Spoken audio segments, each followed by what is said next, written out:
So I thought I would intersect your presentations with some thoughts around digitization in the wider context of the archival turn and the way in which Future Histories has been part of this process.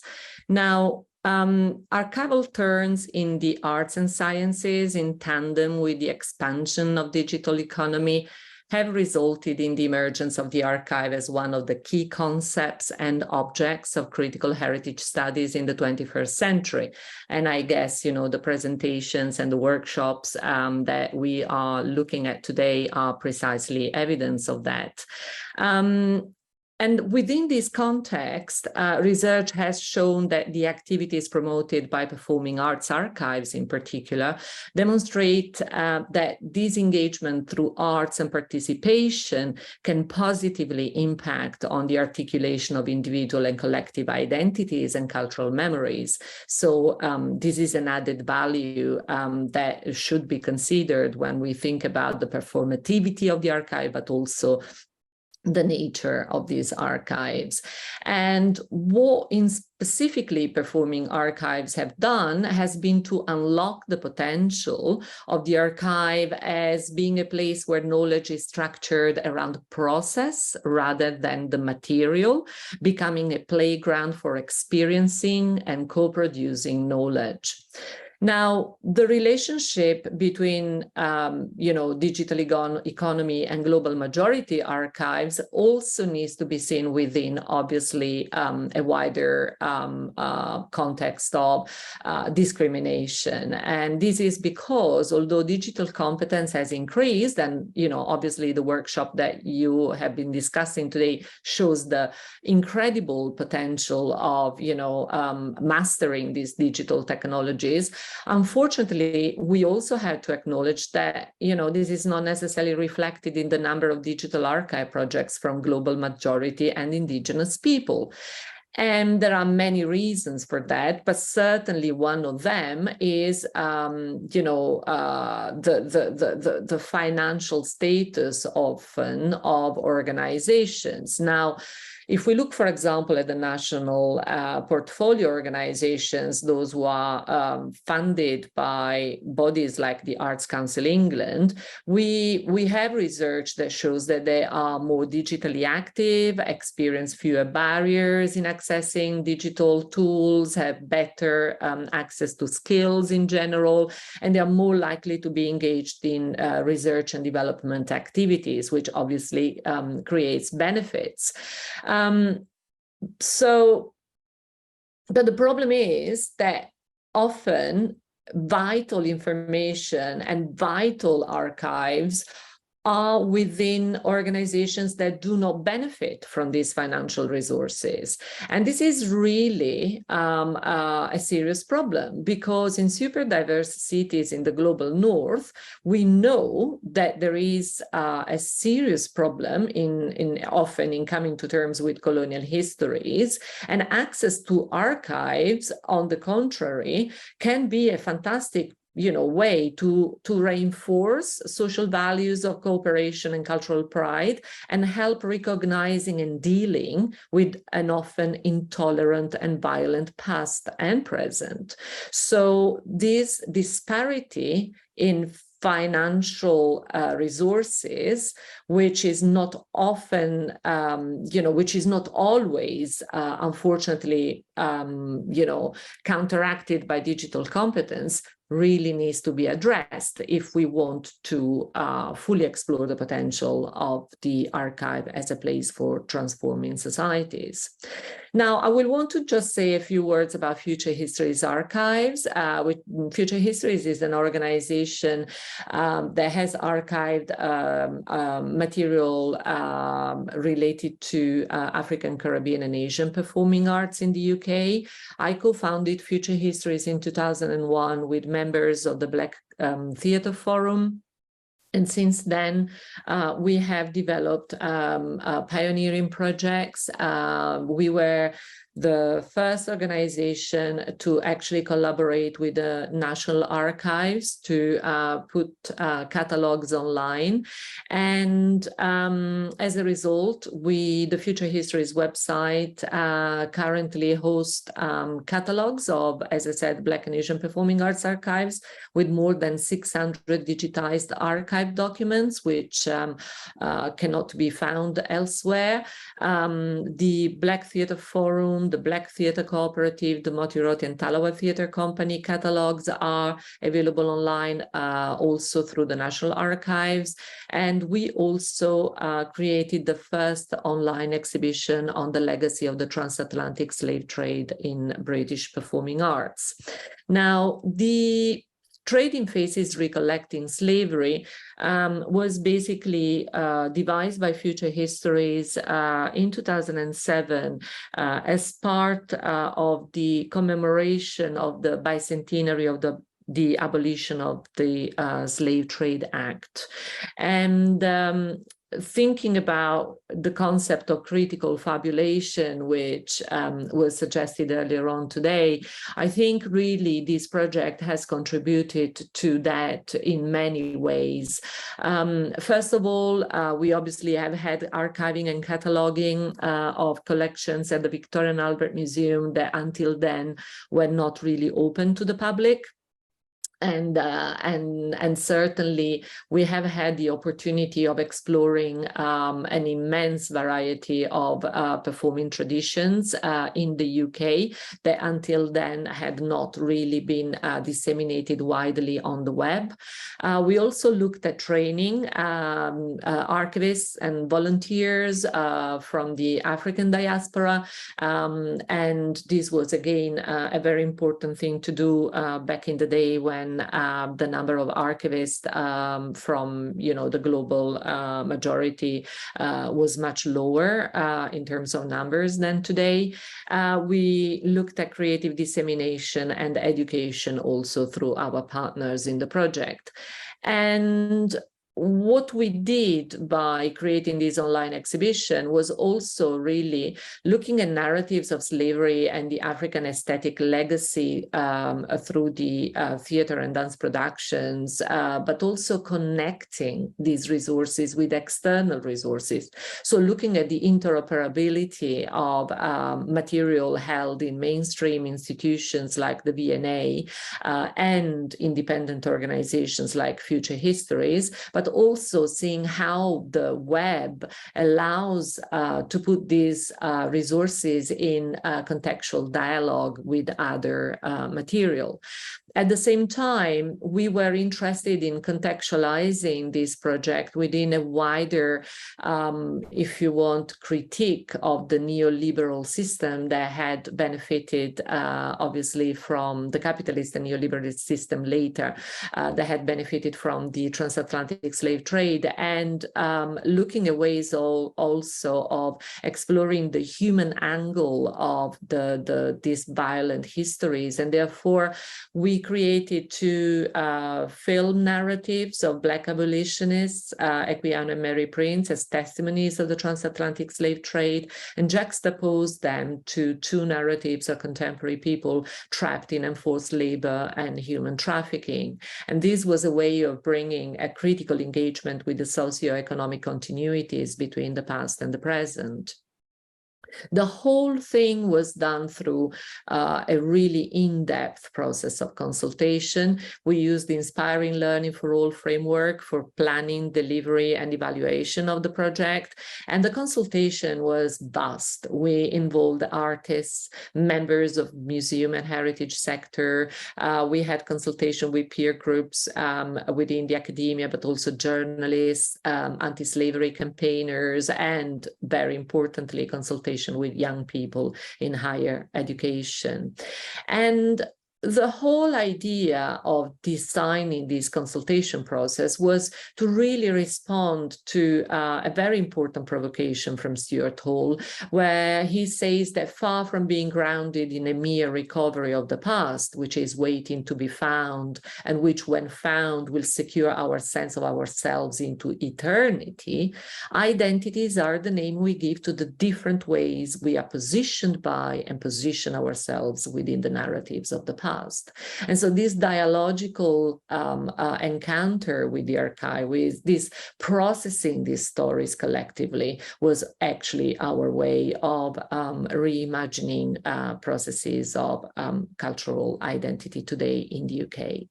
So this contributes to ideas around the construction of, digital heritage commons by engaging in archival practice. Now, the creation of digital heritage commons responds to the need for respect and mutual cooperation between diverse populations in large metropolitan areas. And they are very much these heritage commons, and in the digital space, represent new forms of collaborations between art producers, heritage specialists, and cultural diverse members of the public. And the idea is to very much use them to devise alternative, self-sustainable business models that we all need in times of austerity. And I think the workshop that was presented today is actually evidence of precisely finding these alternative self-sustainable business models within the digital sphere. And the other thing is that obviously digital heritage commons respond to the need for distribution and communal ownership of information resources and technology that can contribute to methodological shifts and democratic decision-making processes. Now, this all obviously has challenges, and the challenges are many, but I thought I would list here some of them. And first of all, the very important challenge is how can we engage members of communities who do not normally interact with virtual technologies to contribute to the creation of digital heritage commons. Also, digital abundance increases the necessity to find new ways of identifying, preserving, and making accessible materials. And crucially, this is not only a technological challenge, but also a social and ethical one.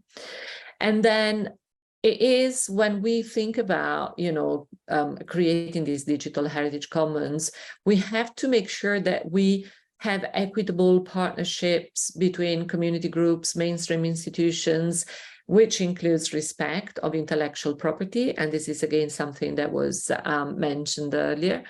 And also an effective synchronization of activities amongst partners is really crucial if we want to facilitate knowledge transfer and plan digital sustainability. So in conclusion, I have a couple of questions that I thought we could probably discuss later on. The first is how, why, and what, and on what grounds can digital heritage commons transform the way people think about themselves, their communities, their environments, their past, their aspirations, and their futures? So what is really the role that digital heritage commons can play in that? And the second is, how can global majority and indigenous people contribute to the creation of digital heritage commons as a globally connected intercultural landscape able to challenge racist and colonial ways of thinking about the past? So thank you very much for listening. I'm Marta Musso. I am the Research and Engagement Manager for Archives Portal Europe, which is a free portal available online that aggregates the archival descriptions, the archival catalogs of various institutions in the world. We currently have around 30 countries that we work with and where we have material available for search with. It's called Archives Portal Europe because the common denominator of this material has to be material related to European history, or produced by European archives. It was indeed started with EU grant with the idea of combining into one single web space all the different and separate web adventures or web ventures that were starting to be established by single institutions. So it started as a national archive enterprise, and gradually it expanded to have really any type of archive in the world that is interested in sharing with us their catalogs for being able to be searched online. Perhaps I could, oh, I can't share my screen otherwise, but if you just want to go on archivesportaleurope.net. Okay. Oh, thank you Adil, for adding it. So if you just want to play with it while I talk, it will perhaps be more obvious. So one important thing to say is that we don't do any cool 3D digitization things. We work with catalogs. So in a way we can say that we digitize the catalogs, like making them machine readable and uploading them online. But actually this is also a lie, because it's our institutions, and I see a few representatives here today, the institution that we work with, at our aggregators, do that and ingest it with that. And what we do is mostly manage this massive amount of data. What I think can be interesting here is that one of the reasons why we're very happy about the creation of this portal is to try and give easier access to anyone in the world about documents that may relate to their heritage, because obviously Europe, having the colonial history it hosts material that actually belongs to the history of so many countries scattered around the world, and being able to freely access at least the catalogs, and hopefully gradually with digitization processes, but obviously we have, as Ada said before, massive budget constraints on part of archival institution. It's perhaps slower than it should be, but we do try. You know, we like to think for the future, having something that will make this material easily accessible with one click. On our part, we have very small, but we try to give out some bursaries for people to come and then do research in the actual archives. And another thing I think perhaps is of interest in this context is going back to the problem of preservation of digital and digitized material in the long term, is that we working with digitized catalogs means, and it will be obviously if you click on our homepage and then start to do research, we are moving more and more from a traditional way of doing archival research, starting, with a records creator and going down and having this massive thick archival catalog that you have to scroll and look for, the structure, the hierarchy of an archive, and see where the material may or may not be located, to a much faster, much more efficient, but really tricky in many ways, form of keyword-like search. So we like to call ourselves the Google of archives, potentially a work in progress. Marta, just to say, you have video sharing permissions now, if you do want to share that yourself. Oh, yeah, sure. I can go on just to show very, very quickly. So this is our homepage, and you start with search, and you can search by keyword basically. So it's getting to be the more and more intuitive and obvious way. So the word I always use, since we're an archival part of European history, is Napoleon, but you can search with any type of a keyword.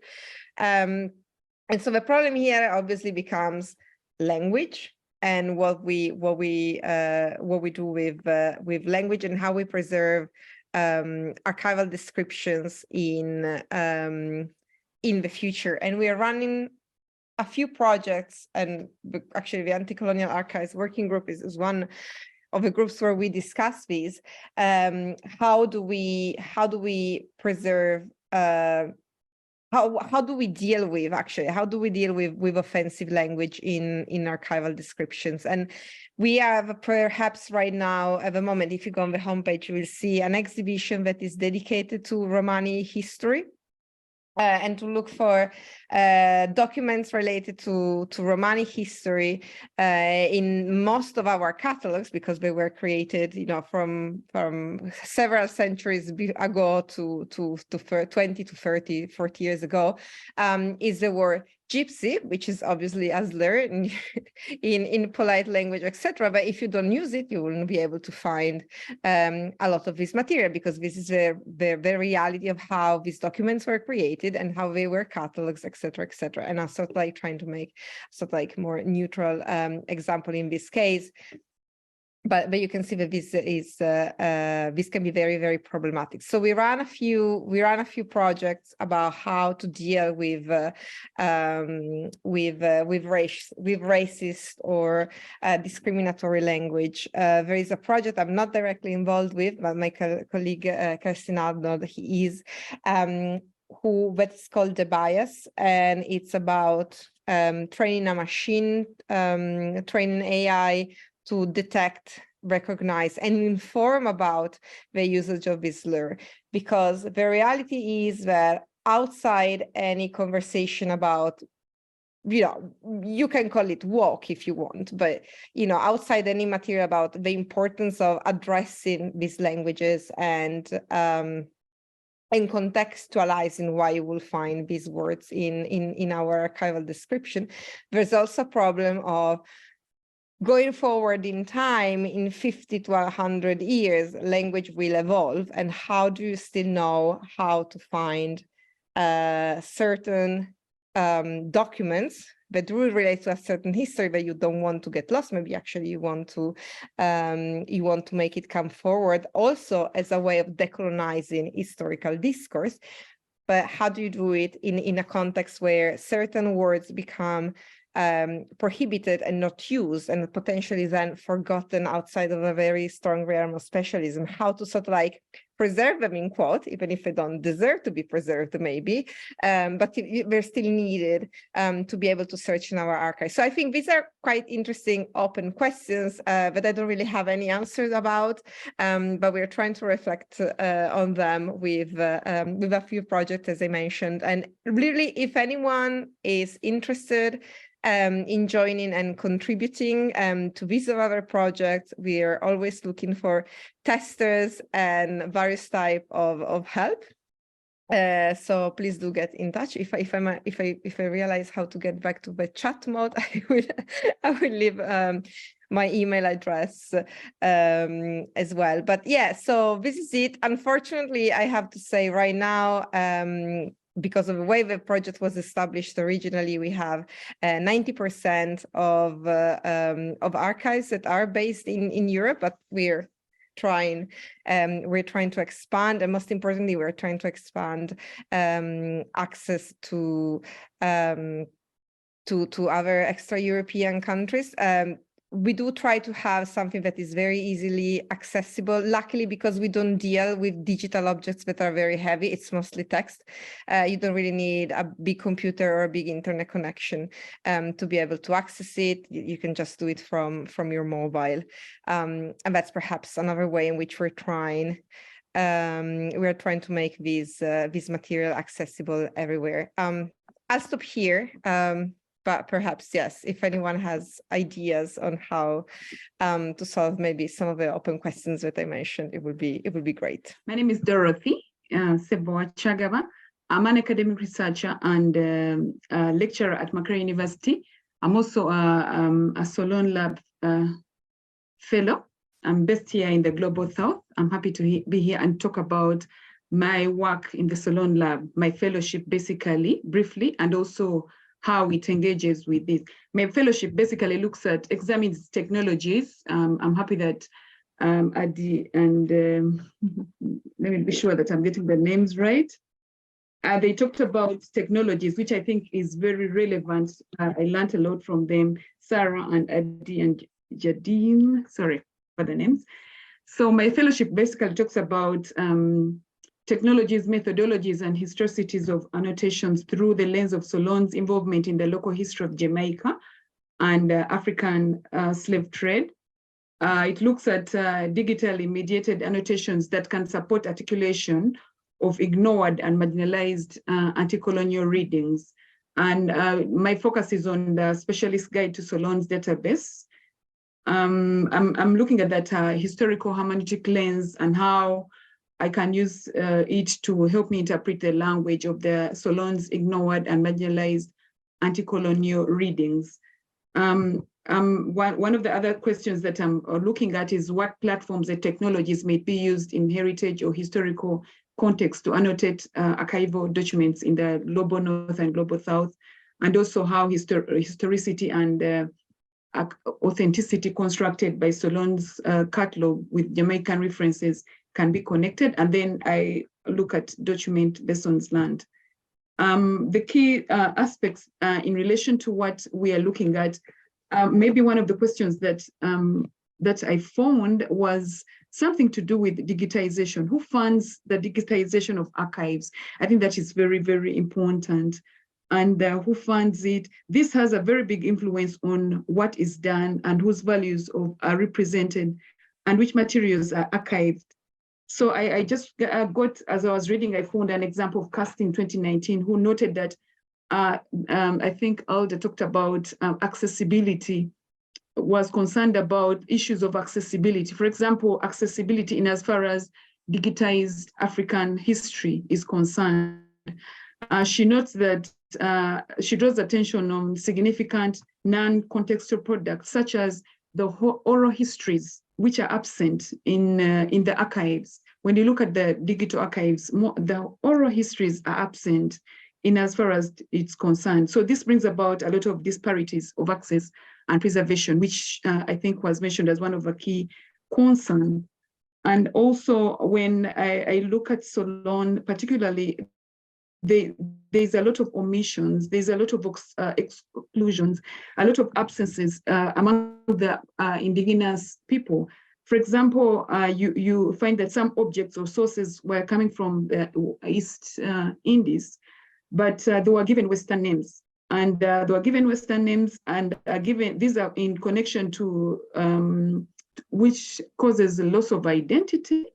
And this really aligns to what we're talking about, which seems to be cultural erasure. I mean, if indigenous people's identities, their objects that they share, then they are given culture names. So that is cited in one of Dalberg's articles that he talks about that.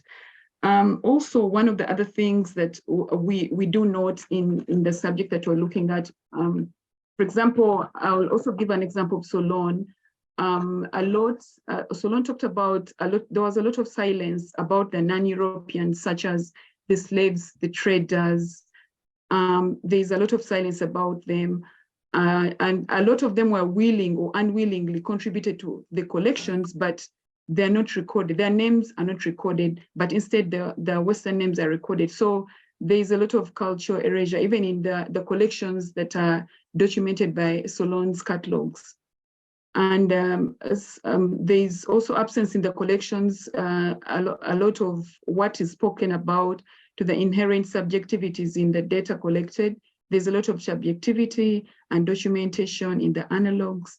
So there's a lot of biases in Solon's catalog that are caused by either personal or society ideological biases or subjectivities, and these continue to shape the current scholarship in archives or even in digital archives. So one of the questions that I think we should be handling is the biases. How do we do away with them that really continue to shape the culture, the current scholarship in archives? And also looking at Solon's collections, because I did mention that I'm going to look at, my focus is on Solon's collections. These were financed with the profits of the anti-transatlantic slave trade and coerced labor of the slaves and communities on the Jamaican plantations. But there's a lot of information that has been concealed, that has been ignored, and some that has even been lost. So this is very, very important as we are talking about cultural erasure. And I think another thing that I think that I really want to emphasize is sustainability. They already talked about sustainability of the archives should be put at the forefront. I think Alda mentioned this as well, Then absence in Solon's collections speak to the inherent subjectivities in the data and collections, and of course the cultural erasures. Documentation should be dealt with, I think, be it for the analog, be it for the digital. That is very, very important to do away with the subjectivities. Thank you very much. That's what I had to talk to. Thank you.